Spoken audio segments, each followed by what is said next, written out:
Right, welcome back. ఏపీలో population management సర్వేలో కొన్ని కీలక అంశాలు మనం చూస్తున్నాం. ఏపీలో టీనేజ్ ప్రెగ్నెన్సీలు పెరిగాయని, అందులో సగటున 8.8% టీనేజ్ ప్రెగ్నెన్సీలు పెరుగుతూ వస్తున్నాయని, అందులో అత్యధికంగా 14.9%తో కుప్పం ఉంటే, ఆ తర్వాత నెల్లూరు, పల్నాడు, ప్రకాశం, అనంతపురం, బాపట్ల, కర్నూలు, అంటే ఒక రకంగా అటు రాయలసీమ సైడ్ ఉన్న జిల్లాలన్నీ 12% కంటే ఎక్కువ ప్రెగ్నెన్సీలు ఉన్నట్టుగా తెలుస్తుంది. కుప్పంలో 14.9, ఇలా ప్రకాశం జిల్లా వరకు 12%, అలాగే ఇటు మిగతా జిల్లాలకు వస్తే కనుక 8.8%. అంతే. ఈ మిగతా జిల్లాల్లో అన్నిటికంటే కూడా కాస్త తక్కువగానే కనబడుతుంది. అంటే చిత్తూరు, తిరుపతి, అన్నమయ్య, ఏలూరు, సత్య, నంద్యాల ఇవన్నీ 10 నుంచి 12% ఉంటే, కాకినాడ, తూర్పుగోదావరి, అల్లూరు, గుంటూరు జిల్లాల్లో వీటన్నింటిలో 8% కనిపిస్తుంది. టీనేజ్ ప్రెగ్నెన్సీలు అంటే ఏంటి? ఈ రిపోర్ట్ ఇచ్చిన ఆధారంగా ఇటు ప్రభుత్వం కూడా టీనేజ్ ప్రెగ్నెన్సీల మీద జాగ్రత్తలు తీసుకోవడానికి, ముందుకు వెళ్ళడానికి ఏర్పాట్లు చేస్తున్నట్టుగా తెలుస్తుంది. హెల్త్ సెక్రటరీ సౌరభ్ గౌర్ ఈ విషయాన్ని వెల్లడించినట్టుగా తెలుస్తుంది. టీనేజ్ ప్రెగ్నెన్సీస్ అంటే ఏంటి అంటే, యువతలో 19 ఏళ్ళు లోపే ప్రెగ్నెంట్లుగా మారడం. ఈ ప్రెగ్నెన్సీలు రావడం అనేది శ్రేయస్కరమా, అంటే బాల్య వివాహాలు జరుగుతున్నాయి అని గుర్తించడానికి ఒక పారామీటర్గా దీన్ని చెప్పొచ్చు. అంటే బాల్య వివాహాలు జరుగుతున్నాయి, చిన్నప్పుడే తల్లులు అవుతున్నారు, 19 ఏళ్లకే తల్లులు అవుతున్నారు అన్న విషయాన్ని మరి ఏపీ గవర్నమెంట్ దాన్ని నిర్దిష్టంగా తీసుకున్నట్టుంది. దీని మీద ప్రచారం మాత్రం ఆంధ్రప్రదేశ్లో టీనేజ్ ప్రెగ్నెన్సీలు అనే టైటిల్ ఏదైతే వచ్చిందో అది కాస్త వేరే డైవర్షన్ అనేది జరుగుతుంది, అది కాస్త వేరే రకంగా మారుతుంది. కానీ ఇందులో పెళ్ళైన అమ్మాయిల్లో త్వరగా చిన్నప్పుడే పెళ్లి జరుగుతూ ఉండడం ద్వారా వీళ్ళు ప్రెగ్నెంట్లుగా మారుతున్నారు అనేది దీని సారాంశం. దీనికి సంబంధించి మాట్లాడదాం జడ్జి రామకృష్ణ గారితో.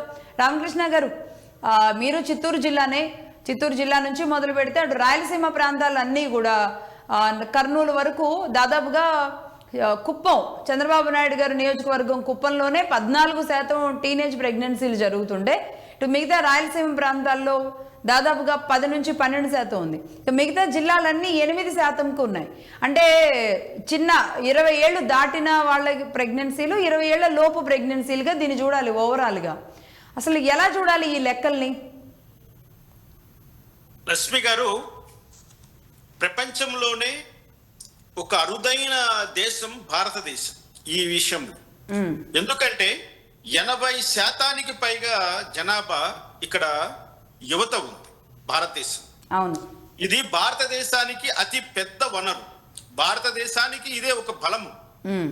అటువంటి యువత ఈరోజు అనేక రకాలుగా నిర్వీర్యమవుతూ వస్తుంది. అంటే యువతలో ఉన్నటువంటి నైపుణ్యము, యువతలో ఉన్నటువంటి సామర్థ్యాన్ని క్రమక్రమంగా నిర్వీర్యం చేయడానికి కొన్ని శక్తులు కంకణము కట్టుకున్నట్లుగా మనము ఈ విశ్లేషణ చూడవలసి ఉంటుంది. ఎందుకంటే బాల్య వివాహాలు అన్నవి మనము చాలా ఏళ్ల క్రితమే మర్చిపోయాం. దానికి కారణం దేశంలో పెరిగినటువంటి విద్యా సౌకర్యాలు, దేశంలో పెరిగినటువంటి ఉద్యోగ అవకాశాలు, దేశంలో వచ్చినటువంటి అక్షరాస్యత విప్లవం ఈ యొక్క బాల్య వివాహము అనే పదాన్ని మనకు వినపడకుండా చేసింది ఇన్ని రోజులు. మరి ఈ రోజు ప్రభుత్వం విడుదల చేసినటువంటి ఈ యొక్క సెన్సస్ ను అధ్యయనం చేసినప్పుడు నాకు చాలా ఆందోళన కలుగుతుంది. ఎందుకంటే గుడ్డులో మెల్లలాగా ఒక మంచి విషయం ఏంటంటే, టీనేజీ ప్రెగ్నెన్సీలు వివాహం అయిన తర్వాత జరిగాయని చెప్పడము ఒక రకంగా కొంచెం ఊరట కలిగిస్తుంది. లేదు ఆబ్వియస్లీ అదే అదే అదే దీని మీద వచ్చిన టైటిల్ చూసి నేను కూడా షాక్ అయ్యాను. ఏంటిది టీనేజ్ ప్రెగ్నెన్సీలు అంటే పెళ్లి కాని అమ్మాయిలకి సంబంధించిందా అని రీసెర్చ్ చేయాల్సి వచ్చింది. ఎక్కడ స్కూళ్ళలోనూ కాలేజెస్ కాలేజ్ లాంటి చోట ఏమైనా ఈ ప్రమాదం ఏమైనా జరిగి ఉందా అన్నది ఒక్కసారిగా చాలా ఆందోళనకు గురి చేసింది ఈ అంశం. కానీ స్టడీ మొత్తము వెళుతూ ఉంటే ఇది ఆ యొక్క పాపులేషన్ కి సంబంధించిన అంశం, దాని సెన్సస్ రూపంలో వాళ్ళు స్టడీ చేసినప్పుడు వెలుగు చూసినటువంటి అంశం ఇది. అంటే ఇక్కడ కుప్పంలో 14.9% ఈ యొక్క ప్రెగ్నెన్సీ రేటు ఉందంటే కుప్పము ఆంధ్రప్రదేశ్లో చాలా వెనుకబడినటువంటి ప్రాంతం. అవును, ముఖ్యంగా ఎటువంటి అభివృద్ధికి నోచుకోకుండా ఉన్నటువంటి ఒక వెనుకబడిన ప్రాంతం మా చిత్తూరు, ఉమ్మడి చిత్తూరు జిల్లాలో ఒక ప్రాంతం. అది అటవీ ప్రాంతం, ఎడారి లాంటిది. అటువంటి ప్రాంతాన్ని చంద్రబాబు నాయుడు గారు తన నియోజకవర్గంగా ఎన్నుకొని చాలా సంవత్సరాల నుంచి ఆయన అక్కడ పరిపాలన చేస్తూ ఉన్నాడు. అంటే తమిళనాడు నుంచి అటు ఉన్న వెనుకబడిన ప్రాంతాల్లో ఉన్న ప్రజలంతా కూడా అక్కడే ఉంటారు అనుకుంటా. కొంచెం ఇక్కడ తమిళనాడు, కర్ణాటక, అవును, రెండు తమిళనాడు కర్ణాటకకు సంబంధించిన వ్యక్తులకి అది ఒక మంచి హబ్ లాంటిది. పైగా అక్కడ ద్రవిడ యూనివర్సిటీని కూడా ఏర్పాటు చేసి ఉన్నారు. కాబట్టి ఇక్కడ తెలుగు, తమిళము, కన్నడ మూడు సాంప్రదాయాలకు అది పుట్టినిల్లుగా ఉంటుంది ఆ కుప్పము ప్రాంతం. కానీ చంద్రబాబు నాయుడు గారు తన వంతు కృషి తను చేస్తున్నప్పటికీ ఇక్కడ బాల్య వివాహాలు పెరిగిపోవడానికి కారణం ఏమని నేను అనుకుంటున్నానంటే గత వైసీపీ పాలనలో గంజాయి మూకలు చెలరేగిపోయినటువంటి ఒక విషయాన్ని ఎవరూ కూడా మర్చిపోకూడదు. ఆ గంజాయి మూకల ఆగడాలను, అరాచకాలను తట్టుకోలేని తల్లిదండ్రులు తమ పిల్లలకు, తమ ఆడపిల్లల్ని ఆ మైనారిటీ ఏజ్ లోనే వివాహాలు జరపడానికి ప్రోత్సహించిందా అన్న కోణం కూడా ఇక్కడ మనము చూడాలి. ఎందుకంటే మనం ముందు చూసాం, తమ పిల్లల్ని కాపాడడం కోసం ముస్లిం సైన్యం నుంచి, ముస్లింల దాడుల నుంచి హిందువులు ఏం చేసేవారు, తమ చిన్న ఆడపిల్లలను చిన్నప్పుడే వివాహాలు చేసేసేవారు. అంతెందుకు మహాత్మా గాంధీ భార్య వయసు కూడా ఆమె వివాహమైనప్పటికీ కేవలం 5 సంవత్సరాలని చెప్తారు. ఇటువంటి సందర్భం ఎందుకు వచ్చింది మళ్ళీ అని మనం ఒక్కసారి ఆలోచన చేస్తే, గత 5 సంవత్సరాల్లో వైసీపీ పరిపాలన జరుగుతున్నప్పుడు ప్రతి విలేజ్ లో ఉన్న రౌడీ మూకలు విచ్చవిడిగా రెచ్చిపోయారు. ఎక్కడ చూసినా బెల్ట్ షాపులు, ఎక్కడ చూసినా గంజాయి యొక్క వాసనలు, వాళ్ళు ఆ గంజాయి మధ్యలో చేసేటువంటి దురాగతం. నేను అంటే అడుగుతున్నాను అని కాదు కానీ, సరే అప్పుడు 1.5 ఏళ్ళు అయిపోయింది కదా గవర్నమెంట్ వచ్చి. అవును మేడం, 1.5 ఏళ్ళు అయిపోయింది కాబట్టి ఆ ఫలితాలు ఇప్పుడు వస్తున్నాయి. అప్పుడు పెళ్లి చేసేసారంటారా? అలా అంటే ఆ ఫలితాలు ఇప్పుడు వస్తున్నాయి. ఆ రోజుల్లో వీళ్ళ ఆగడాలను తట్టుకోలేక ఆడపిల్లల తల్లిదండ్రులు ఆడపిల్లలకు ముందుగానే వివాహాలు చేసేసారు. అంటే గంజాయిదే కారణం కాకపోవచ్చు, అంటే ఏమో నాకు తెలియదు, మీరు అక్కడ ఉన్నారు కాబట్టి మీరు చెప్పాలి. అయితే కుప్పంలో మాత్రమే, అంటే కుప్పంలో ఉన్న ప్రజలు మాత్రమే ఎందుకు అంత భయపడిపోయి పెళ్లిళ్ళు చేసేయాలి, మిగతా ప్రాంతాల్లో చేయలేదు? కుప్పం పైన వైసీపీ ప్రత్యేకమైన దృష్టి పెట్టింది. సాక్షాత్తు ముఖ్యమంత్రి జగన్మోహన్ రెడ్డి తన వాళ్లకు ఫుల్లుగా పవర్స్ ఇచ్చాడు. అక్కడ వాళ్ళు అక్కడ చేసే ఏ అరాచకానికి ఏ పోలీస్ ఆఫీసరు ప్రశ్నించకూడదు, ఎవరు కంప్లైంట్లు ఇవ్వకూడదు, ఎవరు కూడా ఎదురు తిరగకూడదు. అంతటి రాక్షసమైనటువంటి పరిపాలన అక్కడ సాగించారు కుప్పం నియోజకవర్గంలో చంద్రబాబు నాయుడు గారిని టార్గెట్ చేసి జగన్మోహన్ రెడ్డి. ఆ భయంతోనే ఆడపిల్లల తల్లిదండ్రులు ఆడపిల్లలను స్కూలుకు పంపించకుండా, కాలేజీలకు పంపించకుండా చదువు మాన్పించేసి వాళ్ళకి ఏదో సంబంధం చూసి పెళ్లిళ్ళు చేసేసి వాళ్ళు ఊపిరి పీల్చుకున్నారు అక్కడ. రైట్ అండి. ఆ కారణంగానే ఈ రోజు ఈ యొక్క మైనారిటీలో ప్రెగ్నెన్సీ రేట్ అన్నది అక్కడ ఎక్కువగా కనపడడానికి అవకాశం ఉంది. సరే, అంటే మీరు ఆ కోణంలో చూస్తున్నారేమో. జడ్జి రామకృష్ణ గారు, నేను ఒకటి అడుగుతాను. సరే, కుప్పం, రాయలసీమ ప్రాంతాలు అన్నీ కూడా కాస్త అంటే కొంచెం వెనకబడి ఉన్న ప్రాంతాలు, కొన్ని నియోజకవర్గాలు అవన్నీ కూడా స్టిల్ ఇప్పటికీ ఉన్నాయి. ఆ ప్రాంతాల్లో పెళ్ళిళ్ళు అనేది త్వరగా చేస్తారు. కానీ ఒకటి స్ట్రైట్గా అండి, అంటే ఓటు హక్కుకి పెళ్లి చేసుకోవడానికేమో 18 ఎప్పుడండి మనకి 21 ఏళ్ళ 21 సంవత్సరాలు చెప్పండి. ఐఎమ్ సారీ టు సే, నాకు అది 18 ఏళ్ళ 21 ఏళ్ళ, నాకు 18 ఏళ్ళు కదా. ఓకే, 18 ఏళ్ళకి అంటే వాళ్ళు పెళ్లి చేసుకోవడానికి 18 ఏళ్ళు. సరే, 18 ఏళ్ళకి పెళ్ళయింది.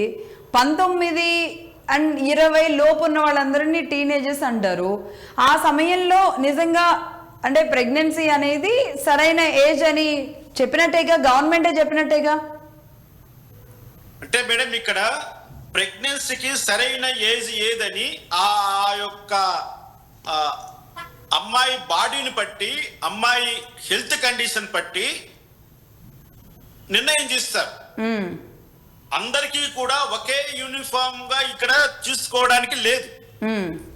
వారికి ఉన్నటువంటి బయలాజికల్ యొక్క ప్రభావాన్ని బట్టి ఏ ఆడపిల్లకు ఏ వయసులో ప్రెగ్నెన్సీ వస్తే తను ఆరోగ్యంగా తన బిడ్డకు జన్మనిస్తుందో అనేది డాక్టర్లు నిర్ధారణ చేస్తారు. అవును, కరెక్టే మీరు అన్నది. కానీ ఇక్కడ కొన్ని అంటే సొసైటీలో జరుగుతున్న అంశాలు పర్టికులర్ గా తెలుగు వాళ్ళకి తెలియాల్సిందండి. ఒక జడ్జిగా మీరు కూడా ఎన్నో తీర్పులు ఇస్తూ ఎన్నో విషయాల్లో చేసి వచ్చున్నారు కాబట్టి మీకు తెలుసు సొసైటీ పోకడ ఎలా సాగుతుందని.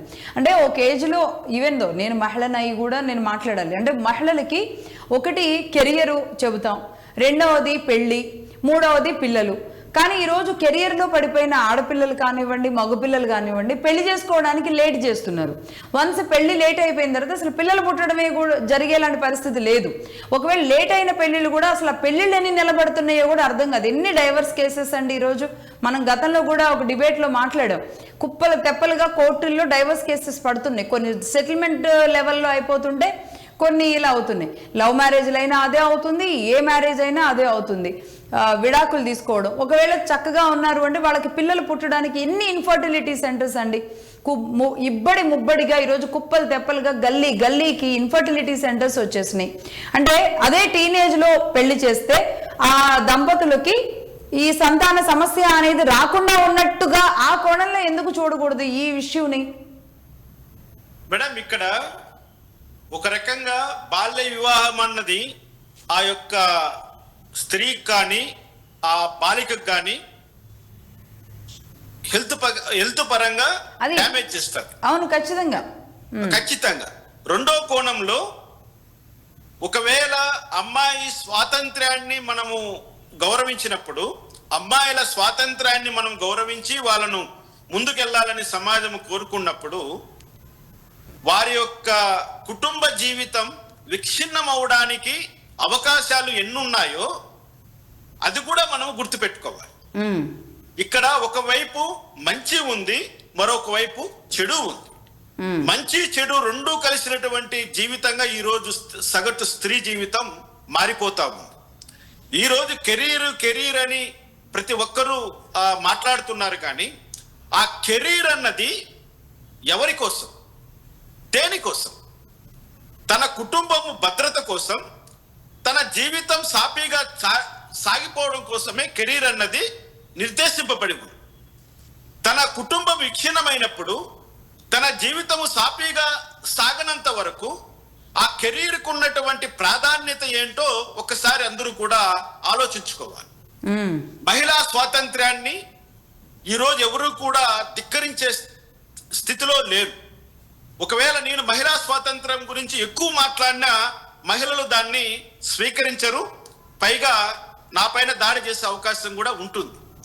ఇక్కడ ఒకటి గమనించాలి మేడం, తల్లిదండ్రుల చేతుల్లో ఈ రోజు యువత ఎంతవరకు కట్టుబడి ఉందో ఒక్కసారి కూడా ఆలోచించుకో. ఎగ్జాక్ట్లీ అండి. ఇప్పుడు మనమే మాట్లాడుతున్నాం, తల్లిదండ్రులు సక్రమ మార్గంలో పెట్టాలి, తల్లిదండ్రులు వీళ్ళని అంటే అబ్బాయిలని కానీ ఇప్పుడు ఇవాళ రేపు అమ్మాయిల గురించి కూడా మాట్లాడాల్సిన పరిస్థితి వస్తుంది ఓపెన్ గా. సరే వీళ్ళొచ్చి మీ మీద దాడి చేసినా, వాళ్ళు వచ్చి దాడి చేసినా, చిన్న పిల్లల్ని ఒక 10th క్లాస్ యువకుడు అత్యాచారం చేశాడు అనే వార్తలు కొన్ని అసలు ఎన్నెన్ని వింటున్నాం ఇలాంటిది. అంటే ఒక లేదు అంటే యాసిడ్ పోసారని, ప్రేమించలేదని చంపేశారని, లేదంటే గంజాయిలు ఇప్పుడు మీరు చెప్పారు ఇంతకు ముందు గంజాయి బ్యాచ్లు కొంతమంది తయారయ్యారని. అంటే యువతలో ఈ అంటే ఒక కుటుంబ వ్యవస్థ, కుటుంబంలోకి రావడం, నా భార్య నా పిల్లలు అనేది అటు మగపిల్లలకు కానీ ఆడపిల్లలకు కానీ అది లేకపోవడం. అంటే ఒక తరం, ఇప్పుడు మా తల్లిదండ్రుల తరమో లేదంటే మీ ముందున్న కొంచెం తరమో వీళ్ళంతా ఆ ఏజ్లో పెళ్లి చేసుకున్న వాళ్ళ విడాకుల లెక్కలు కానివ్వండి, పిల్లలు పుట్టకపోవడం లెక్కలు కానివ్వండి, వాళ్ళ పైశాచికత్వ లెక్కలు కానివ్వండి, క్రైమ్ రికార్డ్స్ తీస్తేనే అర్థమైపోతుందిగా రామకృష్ణ గారు. ఇక్కడ మేడం ఎప్పుడైతే సమానత్వం అన్న కాన్సెప్ట్ పైన సమాజం నడుస్తుందో అప్పుడు ఖచ్చితంగా భార్య నా జీవితం అంటుంది, భార్య నా సంపాదన అంటుంది, భార్య నా ఇష్టం అంటుంది. భర్త నా జీవితం అంటాడు, నా సంపాదన అంటాడు, నా ఇష్టం అంటాడు. ఎవరికి వాళ్ళు నా ఇష్టం అని సమానత్వము అనే ఒక ముసుగులో వాళ్ళు ప్రయాణం చేసినప్పుడు ఖచ్చితంగా వారి మధ్య బంధానికి బ్రేక్ అనేది పడి తీరుతుంది. ఇక్కడ కెరీర్ విషయంలో భార్యాభర్తలు అనేది ఇంకా రాబోయే రోజుల్లో ఆ కాన్సెప్టే మాయమయ్యే అవకాశం కూడా కనపడుతుంది. ఎందుకంటే ఇటీవల సుప్రీంకోర్టు ఇస్తున్నటువంటి తీర్పులు గాని, సమాజంలో కనపడుతున్నటువంటి మార్పులు గాని, న్యాయ వ్యవస్థలో చేసుకుంటున్నటువంటి మార్పులు గాని నాకు ఒకటే అనిపిస్తోంది, రేపొద్దున భార్యాభర్తలు అనే వాళ్ళు ఎవరు ఉండరండి, స్త్రీ పురుషులు మాత్రమే ఉంటారు. ఆ స్త్రీ పురుషులకు జన్మించినటువంటి అది సంబంధమా, లేకపోతే అక్రమ సంతానమా, లేకపోతే ఒక రకమైన మరో ఒక బ్యాచ్ అనేది తయారవుతుందే తప్ప మనం ఈ రోజు ఉంటున్నటువంటి కుటుంబ వ్యవస్థ, ఉమ్మడి కుటుంబ వ్యవస్థ, ఒక భార్యాభర్తల వ్యవస్థ అన్నది రాబోయే రోజుల్లో కనుమరుగైపోతుంది అనేది నా అభిప్రాయం. ఇక్కడ ప్రతి ఒక్కరి యొక్క కెరీర్ కావాలండి. ఒక వ్యక్తి తన స్టడీస్ ని కంప్లీట్ చేయడానికి 30 సంవత్సరాల పైన సమయం పడుతుంది. కంప్లీట్ గా తన స్టడీ కంప్లీట్ చేయాలని అట్లీస్ట్ 25 ఇయర్స్ అన్న పడుతుంది. ఆ 25 ఇయర్స్ తన కెరీర్ గురించి ఆలోచించినప్పుడు, తన స్టడీస్ గురించి ఆలోచించినప్పుడు తను స్థిరపడడానికి మరో 5 సంవత్సరాలు పడుతుంది. ఎప్పుడైతే ఒక వ్యక్తి 35 సంవత్సరాల పాటు ఒక ఒంటరిగా ఉండిపోతాడో తర్వాత తనకు జంట కావాలని తన అటువంటి ఆలోచన చేయడు. కాబట్టి ఈ దేశానికి నేను అనొచ్చునేమో కానీ కుటుంబం గురించి తెలిసింది చాలా తక్కువ అండి. ఈ దేశం మర్చిపోయింది కుటుంబాన్ని, కుటుంబ వ్యవస్థ నిర్వీర్యం. అవును, నేను ఎర్ర జర్నలిజంలో మనం ఖరాఖండిగా చెప్పడం జరిగిందండి. ఈవెన్ 498A మీద నేను కొంచెం ఘాటుగానే మాట్లాడాల్సి వచ్చింది. ఆ సందర్భంలో అంటే కుటుంబ వ్యవస్థ నిర్వీర్యం చేయడమే ఎజెండాగా బయట నుంచి జరుగుతున్న శక్తులు, భారతదేశం మీద జరుగుతున్న శక్తుల ఈ గేమ్లో పావులైపోతున్నాం మనం. జడ్జి రామకృష్ణ గారు ఇక్కడ కుటుంబ వ్యవస్థను మర్చిపోతున్నారు. అంటే సహజీవనానికి ఇస్తున్న గ్రీన్ కార్డ్సో లేదంటే వైల్డ్ కార్డ్సో ఇవన్నీ ఏవైతే ఉన్నాయో దాంతో ఒక విచ్చలవిడితనం ఇదంతా సరే, ఇదంతా కూడా పెద్దవాళ్ళకి సంబంధించి. నేను ఇప్పుడు పేదవాళ్ళ గురించి మనకు వచ్చిన రిపోర్ట్స్ అన్నీ కూడా పెద్దవాళ్ళకి తీస్తే మనం తట్టుకోలేం. దాని మీద ఇంకా చాలా పెద్ద డిబేట్ పెట్టాలి. పేదవాళ్ళ విషయంలో జరుగుతున్న మ్యారేజెస్ అంటే నాకేమనిపించింది అంటే అసలు ప్రెగ్నెన్సీ నెక్స్ట్ తరం పిల్లలు పుట్టడానికి ఇలా హాస్పిటల్స్ చుట్టూ తిరుగుతున్న వాళ్ళ సమస్యలు తీవ్రంగా ఉంటే టీనేజ్ అంటే వాళ్ళు మరీ 15-16 ఇయర్సా, దీన్ని ఎలా బ్యాలెన్స్ చేస్తే అసలు గవర్నమెంట్ బాగుంటుంది? వాళ్ళు పెళ్ళిళ్ళు చేశారు, చక్కగా వాళ్ళు పిల్లల్ని కనడానికి వెళుతున్నారు హాస్పిటల్స్కి, దాన్ని నిరోధించాలా? మళ్ళీ దీని మీద ఒక ఉద్యమం తీసుకొచ్చి దీన్ని ఆపాలా? దీన్ని ముందుకు తీసుకువెళ్ళాలా? అసలు ఏంటి ఆడపిల్లల జీవితం ఏంటి? వాళ్ళు చదువుకోవాలని ఉంటుంది, కొందరిలో చదువుకోవాలని ఉంటుంది. ఇదంతా చాలా ఒక కన్ఫ్లిక్టెడ్గా ఉంది కదా. ఇక్కడ ప్రభుత్వము నిర్ణయాత్మకమైనటువంటి పాత్రను పోషించవలసి ఉంటుంది లక్ష్మి గారు. ఎందుకంటే సమాజంలో బాల్య వివాహాలను అడ్డుకోవడానికి వ్యవస్థలు ఉన్నాయి. మరి ఆ బాల్య వివాహాలు జరిగాయి అంటే వ్యవస్థలు ఫెయిల్ అయిపోయినట్లే కదా. ఒక పాయింట్ వ్యవస్థ ఫెయిల్ అయిపోయింది అంటే ప్రభుత్వము ఫెయిల్ అయింది.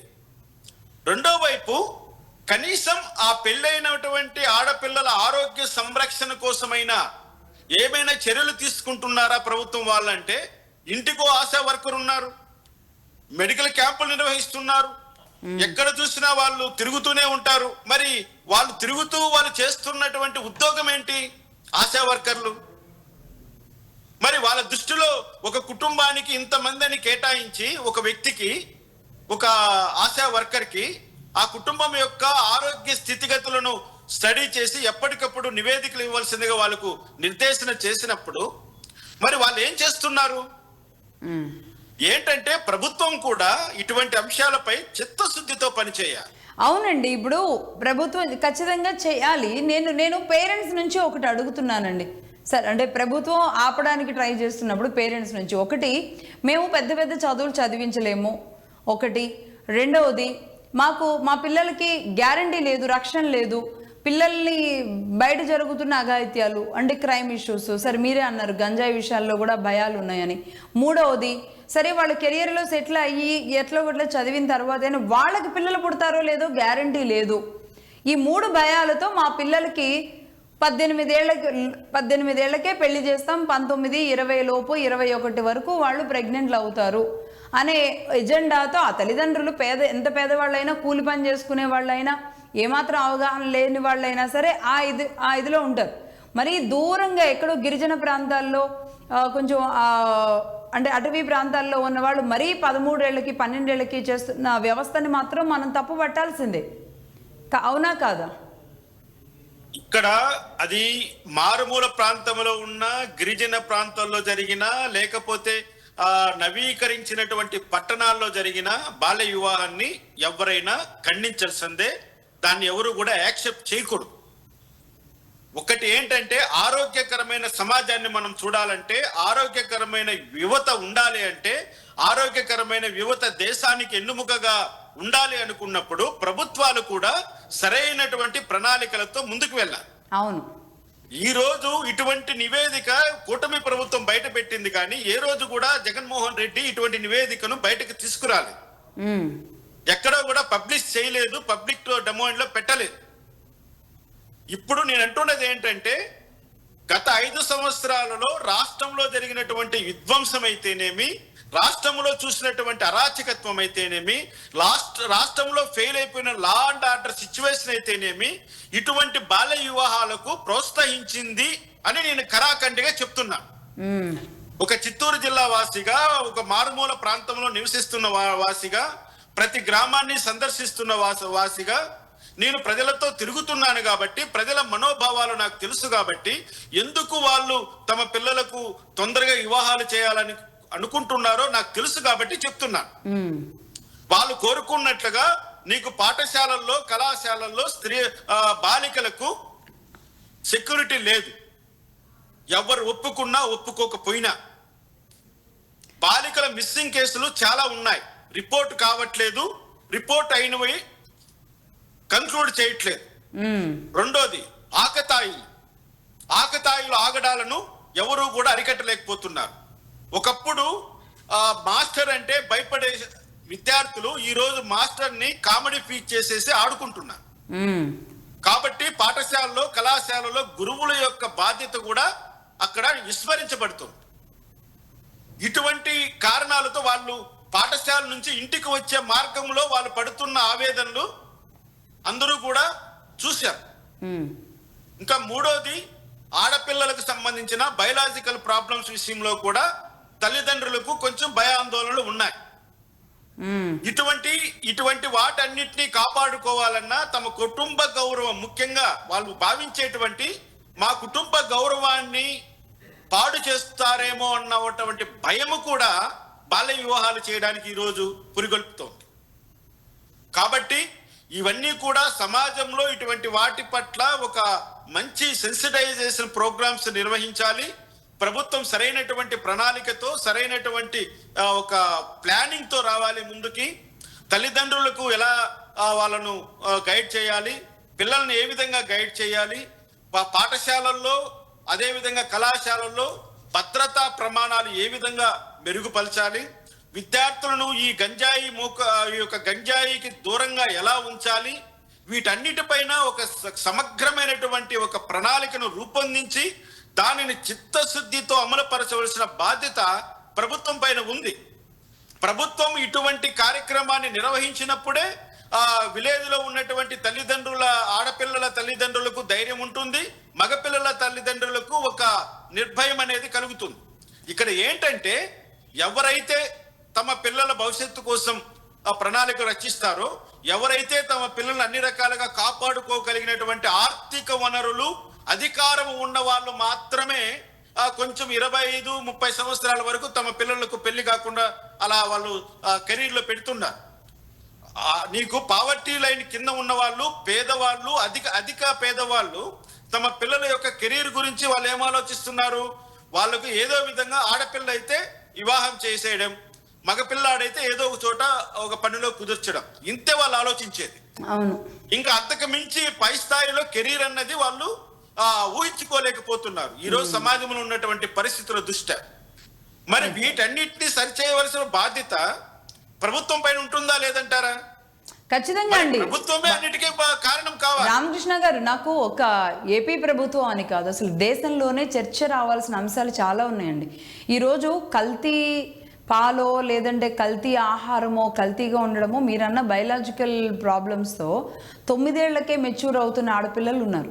అకార్డింగ్ దట్ వాళ్ళ మ్యారేజ్ అనేది కూడా డిసైడ్ చేయాలా, మ్యారేజ్కి అనుగుణంగా వాళ్ళ కెరియర్ని కూడా ప్లాన్ చేసుకునే వెసులుబాట్లు కల్పించుకోవాలా, ఇవన్నీ కూడా దానికి అనుగుణంగా పిల్లలు, భవిష్యత్తు, నెక్స్ట్ జనరేషన్ని ఈరోజు ఇన్ఫర్టిలిటీ కారణంతో ఫర్టిలిటీ సెంటర్స్ ద్వారా లేదంటే జరుగుతున్న పరిస్థితులతో అంటే క్వాలిటీ పిల్లలు, ఆరోగ్యకరమైన భారతదేశానికి ఆరోగ్యకరమైన పిల్లలు లేకుండా అయిపోయారండి. ఈరోజు అన్ని రకాలుగా ఇమ్యూనిటీ పవర్ తగ్గిపోయి మళ్ళీ నెక్స్ట్ జనరేషన్ పిల్లల్ని కనాలంటే ఎన్ని తీవ్రమైన సమస్యలు. అదే టీనేజ్లోనేమో వీళ్ళు పెద్దవాళ్ళ పిల్లల విషయాలు కొన్ని బయటకు వచ్చినప్పుడు చూస్తున్నాం. అంటే వాళ్ళ హార్మోన్స్ వాళ్ళని ట్రిగ్గర్ చేసినప్పుడు వాళ్ళు స్కూల్ ఏజ్లో, కాలేజ్ ఏజ్లోనే వాళ్ళ అఫైర్స్ పెట్టుకోవడం, ఆ సమయంలో ప్రెగ్నెన్సీలు వచ్చిన వాళ్ళు గుట్టు చప్పుడు కాకుండా అబార్షన్స్ చేయిస్తూ ఉండడం, ఇలాంటివి కూడా చాలా ఘోరంగా జరుగుతున్నాయి. ఒకప్పుడు అండర్ గ్రౌండ్ మనకి అసలు ఏమాత్రం తెలియకుండా జరిగే అవి కాస్త ఓపెన్ అయిపోయినాయండి. ఇదంతా కూడా ఒక స్కూల్ ఏజ్ లోపే ఈ తతంగాలు, తందులు అంతా జరిగిపోయిన తర్వాత నెక్స్ట్ వాళ్ళకి కెరియర్లో పడిపోయి ఆ తర్వాత పెళ్ళి అంటే కూడా ఒక విరక్తి, బాధ్యత అంటే ఒక విరక్తి, కుటుంబం అంటే కట్టేసినట్టు అనుకుంటున్నారు, కట్టుబాటు అనుకోవట్లేదు, కట్టేసినట్టు అనుకుంటున్నారు. వీటితో రేపు వాళ్ళకి పిల్లల్ని కనాలంటే కూడా ఆ ఇంట్రెస్ట్ లేకపోవడం. సో ఇవన్నీ కూడా లింక్ అయి ఉన్న సమస్యలు. అవునంటారా కాదంటారా? దీని మీద దేశంలోనే పెద్ద చర్చ జరగాల్సిన అవసరం కనబడుతుందండి. అంటే రాష్ట్రానికి అక్కడున్న హైకోర్టులు ఇస్తున్న తీర్పు ఆ రాష్ట్రం వరకే పరిమితం అవుతున్నాయి, ఆ పక్క రాష్ట్రంలో వాళ్ళు కూడా అమలు చేస్తున్నారా, లేదంటే సుప్రీం గైడ్ లైన్స్ కానీ లాలో కానీ మనం తీసుకొచ్చిన ఆ రోజు మనం ఏర్పరచుకున్న చట్టాలు, ఈ రోజు చట్టాల్లో రావాల్సిన మార్పులు, వీటన్నింటికీ సంకేతాలు పూర్తిగా విరిగిపోయేదాకా కాకుండా కనీసం ఇప్పుడు బ్యాలెన్సింగ్లో ఉన్నాం, మధ్యస్థంగా ఉంది ఇప్పుడు సొసైటీ పరిస్థితి. ఇటు దూకాలా అటు ఆగాల అన్నట్టున్నారు. అందరికిలాగా మనం కూడా వ్యవహరించేస్తే సరిపోతుందా? కాదు, మన పద్ధతులు, మన సాంప్రదాయం ప్రకారం మనం ఇక్కడ ఉండాలా అని ఈ మధ్యస్థంగా ఉన్న దాని దగ్గర నుంచి ఈరోజు భారతదేశం కొన్ని చర్యలు, కొన్ని చట్టాలు తీసుకోవాల్సిన అవసరం అయితే కనబడుతుంది. రామకృష్ణ గారు, ఇక్కడ దేశంలో మార్పు అన్నది వస్తుందా రాదా అనేది పక్కన పెడితే మన కుటుంబంలో మార్పు ఉందా లేదా అనేది ఈరోజు ప్రతి ఒక్కరూ చూసుకోవాల్సినటువంటి అవసరం ఉంది లక్ష్మి గారు. ఎందుకంటే ఎప్పుడైతే ఇన్ఫర్టిలిటీ సమస్య అని మీరు అంటున్నారో ఆ ఇన్ఫర్టిలిటీ సమస్య ఎందుకు వస్తుందండి? కల్తీ ఆహారం వల్లనే కదా. అవును, ఈ కల్తీ ఆహారం అన్నది ఒక్క కల్తీ ఆహారం అనే కాదు, అంటే పీరియడ్ వీళ్ళ కెరియర్ లో పడిపోయిన తర్వాత కెరియర్ ఎఫెక్ట్, కెరియర్ ఇంపాక్ట్ మహిళల్లో కానీ ఆ ప్రెషర్స్, ఆ టెన్షన్స్ వల్ల సరైన పిల్లల్ని కనలేని పరిస్థితికి కారణమవుతున్నారు. ఎలా కంటారు మేడం? ఎలా కంటారు? ఇప్పుడు నేను ఒకటి చెప్తాను, మోనోగ్లిజరైడ్స్, యాసిడ్స్, ఈస్టర్స్ ఇవి 100% పురుషుల్లో ఈ యొక్క వీర్య కణాల ఉత్పత్తిని నిర్వీర్యం చేస్తాయి. అటువంటి పదార్థాలతో ఈరోజు ఫుడ్ తయారు చేస్తున్నారు. నిన్న లేక మొన్న చూసాం, తిరుమల తిరుపతి దేవస్థానం వితరణ చేసేటువంటి లడ్డూ ప్రసాదంలో కూడా ఇటువంటి పదార్థాలే వాడారు. అంటే ఏంటి? దీనివల్ల పురుషులలో సంతానం కలిగించేటువంటి విధానమే మార్పు చెందింది. అటువంటప్పుడు మీరు తింటున్నటువంటి తిండిలోనే ఇటువంటి లోపాలు ఉన్నప్పుడు మీరు ఏ విధంగా సంతానోత్పత్తికి పనికొస్తారో ఒక్కసారి ఆలోచించండి. ఎందుకు ఇంకా మీ కెరీర్ కాల్చడానికా? ఎందుకు మీ కెరీర్? ఇంకా మీరు దేనికి ఉపయోగపడతారు ఈ సమాజంలో? ఒక కుటుంబాన్ని నిర్మిస్తారా, లేకపోతే ఒక 4 పిల్లల్ని సమాజానికి దత్తత ఇస్తారా, లేకపోతే మీరు 4 ఇండ్లు కట్టి ఒక 4 అందులో పెట్టి పోషిస్తారా? ఎందుకు మీ కెరీరు?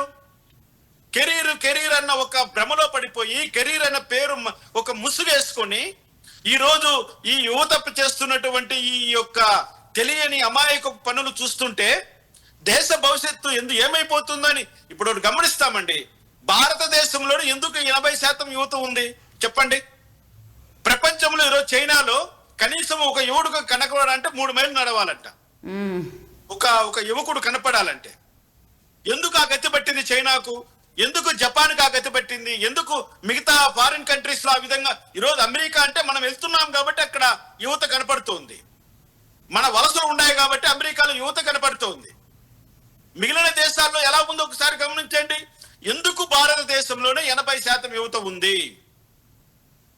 ఇక్కడ ఉన్నటువంటి ఆచారాలు, ఇక్కడ ఉన్నటువంటి కట్టుబాట్లు, ఇక్కడ ఉన్నటువంటి ఆహారపు అలవాట్లు యువతను ఇక్కడ చూపిస్తోంది. అవును. ఇప్పుడు అది కూడా నిర్వీర్యం అయిపోయింది అనుకోండి, ఇక్కడ కూడా మిగిలిన దేశాల గతిని బట్టే మనకు పడుతుంది. అవునండి.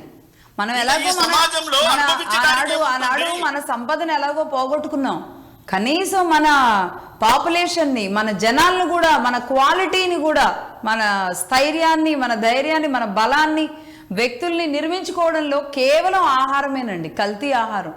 మీకు ఒక మాట చెప్తాను మేడం, మీకు ఒక మాట చెప్తాను. చైనా ఎంత బలమైన కంట్రీ అండి. చైనా వాళ్ళు మన దేశాన్ని గాల్వాయ్ అనే ప్రాంతాన్ని ఆక్రమించుకోవడానికి వచ్చినప్పుడు మన సైనికులు వాళ్ళు తరిమి కొట్టి ఎలా నిలబడ్డారు? అప్పుడు చైనా వాళ్ళు ఏం చేశారు?